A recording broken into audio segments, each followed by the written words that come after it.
a grandmother, women in leadership, business, and lifestyle.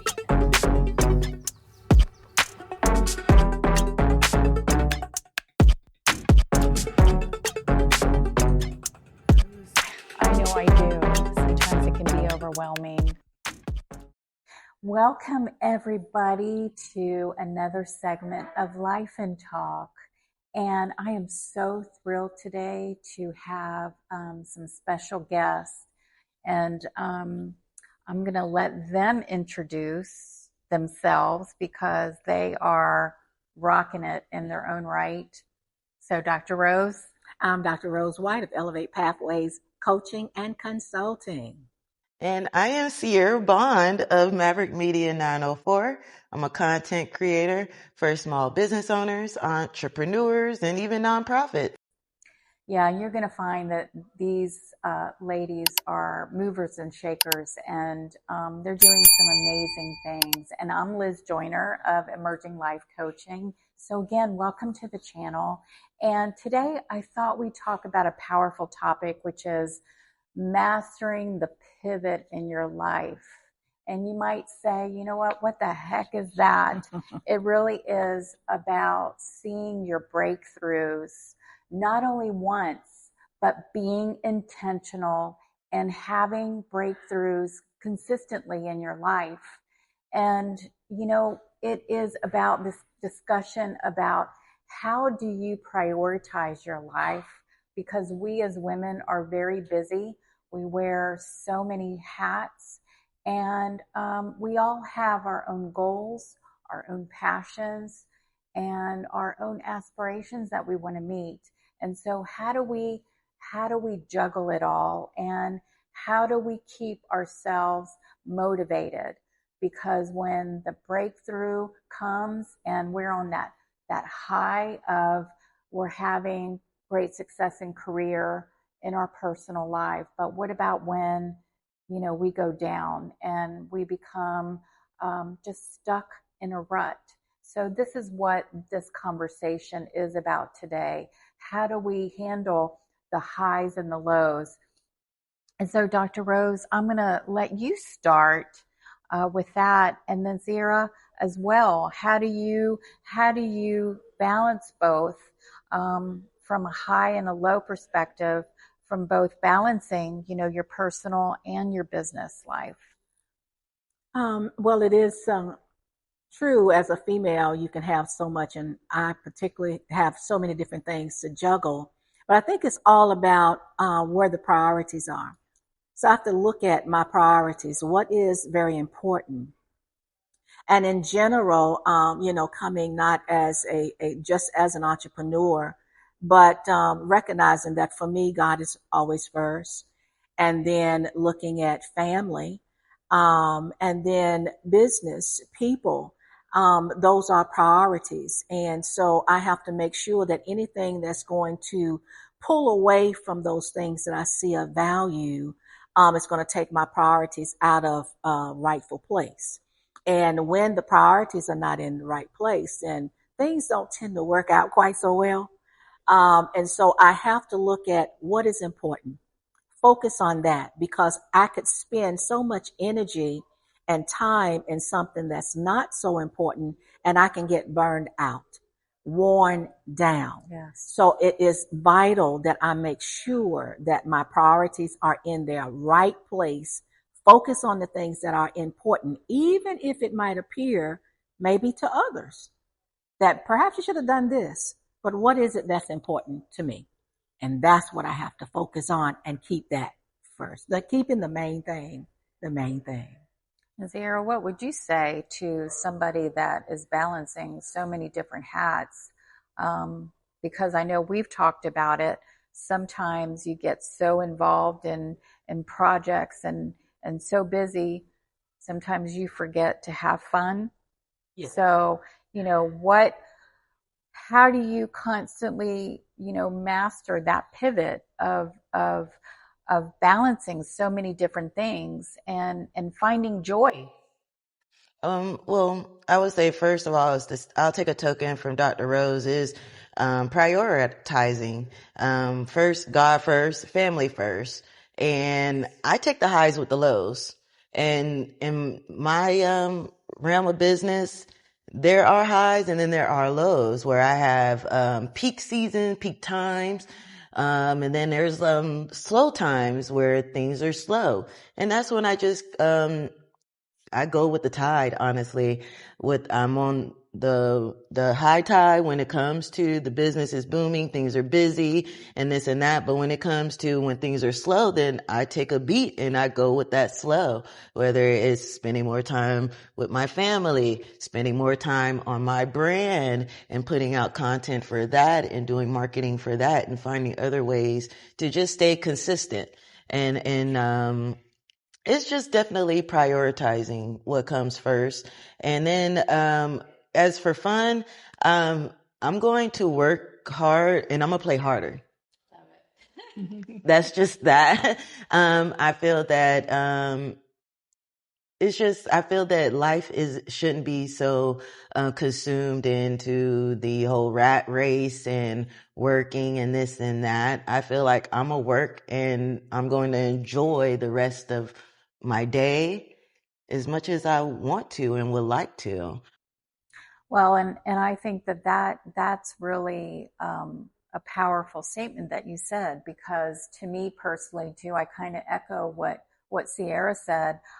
For me, I think that it is being grounded and it is taking its priority of, making sure what comes first is family, is the relationship with God, and also, making it a point to really realize, where is my passion and what I love to do. And what I really realize, part of what I love to do is to be active and move, and being out in nature, because I think that really gives me such great inspiration to be more creative. And then also, I love to have fun. I love to go on adventures, whether it's day trips or going to do some dancing or trying something new. So for me, I think that's important. We as women, we have to take care of ourselves, and so in order to do that, we all have to try to maintain a good equal balance, wouldn't we say? Yeah, I do want to add something. Sometimes it's later in life that we learn those things. I have to be clear. Our younger adults, a lot of times they got it now. But for us, back in the 60s and 70s, it was all about work. And for me, I was a workaholic. And so, whereas what Liz was talking about, having the time of having fun, and as Sierra was saying, you have to make time, because you can spend all of your energy and time working, but you never find time for self. And that's where burnout can really come in. And so being able to master, that life, that mastering the pivot, as Liz is talking about, is so important, because if not, you will get stuck in a rut. And much of my life, that's where I was, because I did more work than play. 90% of my life was work, very little play. And it is important as women, especially for us as women, to know how to have the balance between the two. But a lot of times, in times past, in days of old, you were made to almost feel guilty to be able to enjoy life, that you can work and play. For me, I didn't learn that until in my late 50s, early 60s. Now I get the memo, and it's important that you get it as well. I like that. May I add something to that? Yes, I can say I feel like I learned later, but I guess looking in perspective wise, that I learned early. I had burnout early in life, to where it affected me physically, mentally, and even my family around me, my immediate family. And I was in that where I did live my life, based on what others wanted me to do. So I wasn't actually living life for myself. I was just doing things and going in the motions to people please. And because they said that you should do this, this is the right way. You got to work a 9-to-5 job and this and that, and not knocking that, because I did like working in the field that I did when it came to senior citizens. And even when I ended up moving and pivoting to corporate, I actually liked that as well, until where I felt like my worth wasn't there. They didn't recognize my worth, and I was continuously getting overlooked. Mm-hmm. And I know the work that I'm putting out here and how valuable I am to the company, but it wasn't always recognized. And so what I did was I pivoted and went to recognizing myself and my own business and all of that motions. And so I would say that, yes, I did have burnout very early. And I think that knowing what I know now, I'm kind of glad that I did go through that, because in the time that I did, because I feel like everything happens for a reason. It happens in time. It was a time for everything. Everything had its time where it's past, it's moved on, and it's time to keep moving and pivoting. That time has passed for me to keep living for others. It was time for me to be happy and living for myself and doing the things that I want to do and doing the jobs that I want to do and doing the work that I want to do and helping the people that I want to do. And you can't help people from an empty cup. I only help from the reservoir. I only help from the overflow, because self-care is the best care. And I can't help you if I'm not 100. But I would definitely, if I have it to give, I'm going to give it. But it's going to come from the reserve. It can't come from this cup right here. It's going to come from all the extra that I have to give.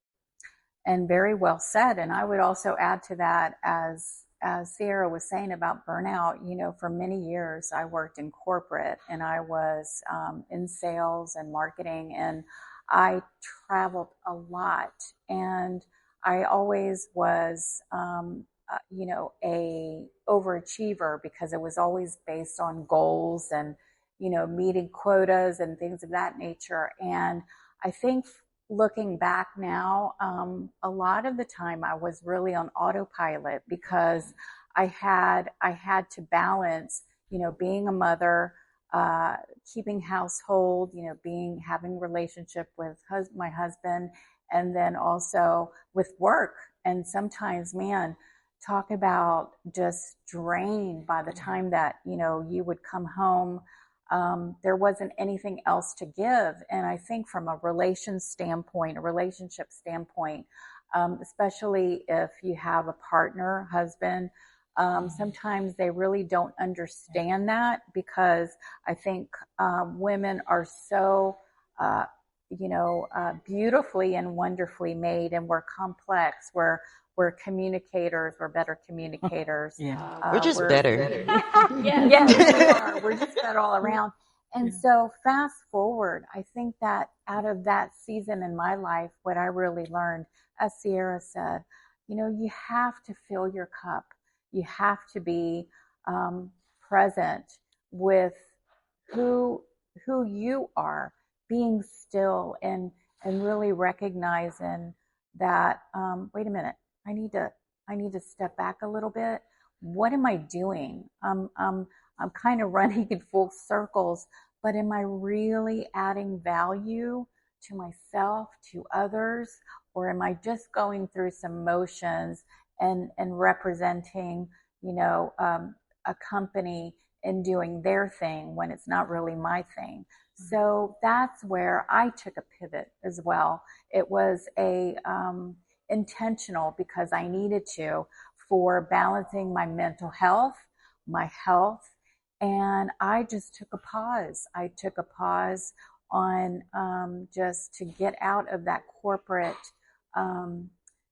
race, so to speak. And that was the best thing that I ever did. And maybe you watching can't really afford to take, to leave a job. But guess what? there's 24 hours in a day, there's 7 days a week. There is some time to, set the boundary, turn it off, and go and replenish. So with that said, Sarah, I wanted to ask you, what are some non-negotiables that you have that help you keep grounded, that you have to, make sure that you really, it's non-negotiable? I draw the line at what? Like, in what way? Like when it comes to myself, me on me, or when it for other people? For you, because like you said, you help other people. So what is non-negotiable for you? Because there's so much expectation, maybe deadlines and clients and things of that nature that, where do you draw the line? Trying to think. I feel like I got a lot of lines.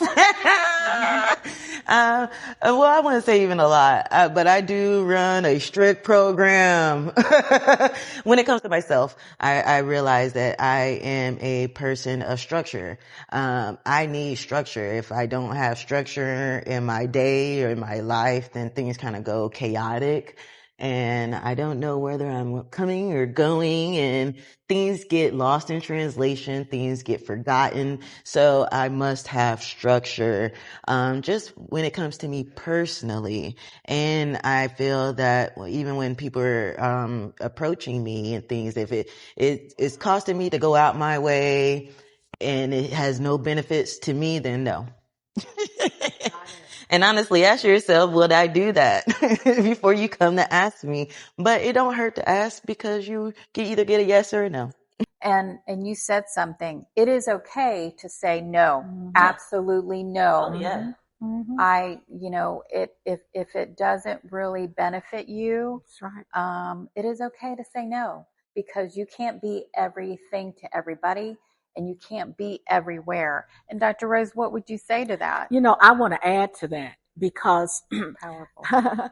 my life had always been where people knew that they could call me any day, any time, any hour, made no difference. Whether it was 9 o'clock at night, midnight, 2 o'clock, 3 o'clock in the morning. And working for me, I've been working since 1975. And so working mostly all of my life. And then I got involved in ministry. So not only was I a mother, a wife, working a full-time job, started my own home-based business, but in church, and people were calling almost 24/7, where I probably was going on 1 to 2 hours of sleep. But there came 10 years ago where I got a wake-up call. Liz said something, and piggybacking off of Sierra, you have to have the non-negotiable that I will tell you now. No, it is non-negotiable. It's not up for debate. At a certain time at night, my phone, I won't allow it to even ring into me. And I've made it very clear that unless somebody is dead or about to die, there is no reason to be calling. Because one thing I've learned, that when a person respects you, they'll respect your time. And so you have to be able to have a non-negotiable that I've got to rest. I've got to allow myself to have that me time. You deserve that me time. Put up that certain time at night. Don't call me.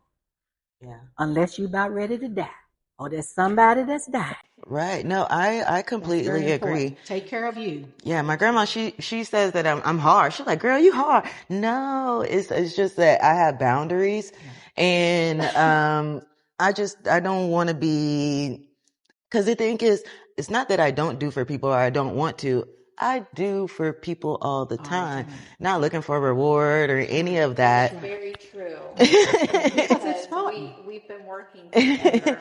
And I love helping people. Actually, I love teaching people. So it's just, it comes to a point where you don't want to be taken advantage of and overworked and overused, because this thing is, I set time for you. I prioritize for you, and then you're trying to take more of my time. But the one thing that we realize that as women, we're naturally nurturers.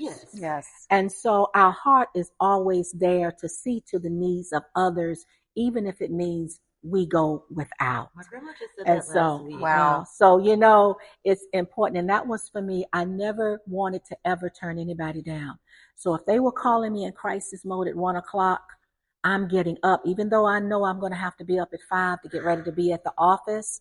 I'm up, counseling, praying with you, talking with you. It made no difference to me. But again, if I'm burned out or having an empty cup, I can't give you anything to drink. Mm-hmm. And so then both of us are going to end up being thirsty. So it's important that we learn how to take care of ourselves. Again, that goes in with priorities, knowing, that doesn't mean that you're quitting, but it just means that we're putting some things in its rightful place. Yeah. So, what would you say celebrating small wins mean to you? I can start with me.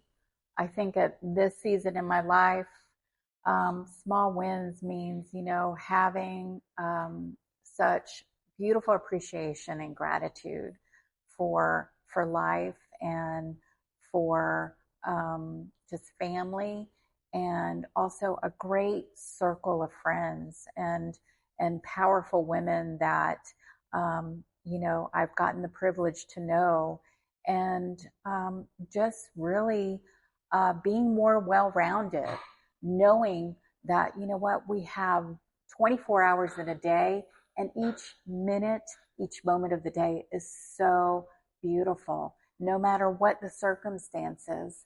And I think that there's great joy in that. And then on top of that, being able to do what you love to do. So that's what, pivoting, being meaningful for the changes of the seasons in which you're in. And if you don't like, your life as it is now, it can change, but you have to be the change driver. So what would you say to that, Dr. Rose? Small wins for me is just being able to wake up in the morning. Oh, yeah. From a person that came from a major heart attack and many other things that would have taken me out, just life and being able to live. Liz talked about relationships. When relationships are very dim, I tend to normally naturally, I walk alone in many things. But just being able to be rounded with strong women such as I am today, women that can speak truth, being open and honest, that is an amazing thing. And so I don't take anything for granted, and I don't take anything lightly. And just to be here today is a great win for me. I love that. Yeah, I do too. And I was thinking that I don't take the small wins for granted. I celebrate every little thing. I've always been like that with my kids, and I've learned to be that with myself, because it won't be no surprise when that big win comes, and I would be very appreciative of it. That's true. That's beautiful. And I would say, also too, with me, I'm a fighter boy, because some things that are very near and dear to me. My son, my one and only son, he battles addiction, and so I am a champion in his constant recovery, to make sure that his mindset is well, and that for anybody out there who is battling addiction of any kind, it is a daily struggle. It is a daily struggle, but I can truly say that it is possible to live a thriving life, and it starts with being intentional to want to make the change, to be positive, and surround yourself with positive people and, mentorship. Mm-hmm. And so I would say also, in closing, what does it mean living intentional to you, Sarah? And I'll let you answer that as a last comment. I would say, like I said, when I got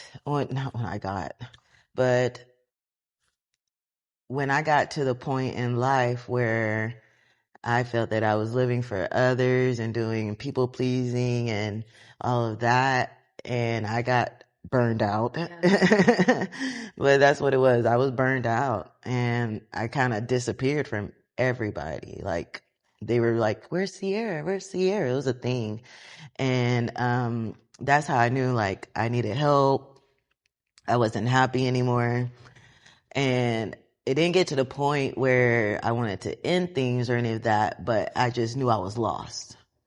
And I ended up finding my way, thanks to church and therapy and family. I did find my way, and I did learn how to be intentional and to live for myself and to do things that make me happy, because I deserve to be happy. Beautiful. Dr. Rose, what would you say? Basically, being intentional, I've made a qualified decision that I choose peace, that I will have and walk in that peace and not allow anything to disturb that, to make sure that my life today is balanced, and that if I see it going a little bit too far to the left, take a quick assessment, reevaluate where I'm at, because burnout, I can write a book on. And you have several books, by the way. Okay, that's another story. Okay, but we're grateful today. Peace is the number one thing for me. And I would say that, having peace in your life is just priceless. You can't buy it. And health, those are things that really money can't buy. And make every effort to evaluate your life. And if something is disrupting in your gut, in your knower, if something doesn't feel right, you're stuck, you just don't feel like you're getting ahead, evaluate where you are and where you want to go, because change is possible. And so, Dr. Rose, one more thing in closing, because this really ties into what we're going to be doing with Balance to Lead. If you could just briefly highlight that as we close out. I think that, having a place for women to come together for discussion, for learning, and is a powerful thing. Absolutely. And we are looking forward to prepare to launch, because it's all about building women. Yes. Building second act professionals, building professionals to help you to have the clarity that you need to help to catapult you into that next phase of life. And so we're looking forward of being able to share more, as we will be having a launch in June the 18th. You'll hear more about that. You don't want to miss it, because this is about you, building you up, because you have been created. Liz hit it on the head. You have been created for a time such as this, and there is great things that's on the inside of you. Well, and I will say that if you really think about it, life is all about mastering pivots. Mm-hmm. And so you're never in one cycle. We change like the seasons. And so maybe it's time for you to pivot. So think on that. So this is what Lifi'n Talk is really all about, bringing some discussions to you that maybe give you food for thought. This is why we're here. You can come back to it anytime. And I hope that you found this conversation really encouraging, and that you take away 2 or 3 different nuggets.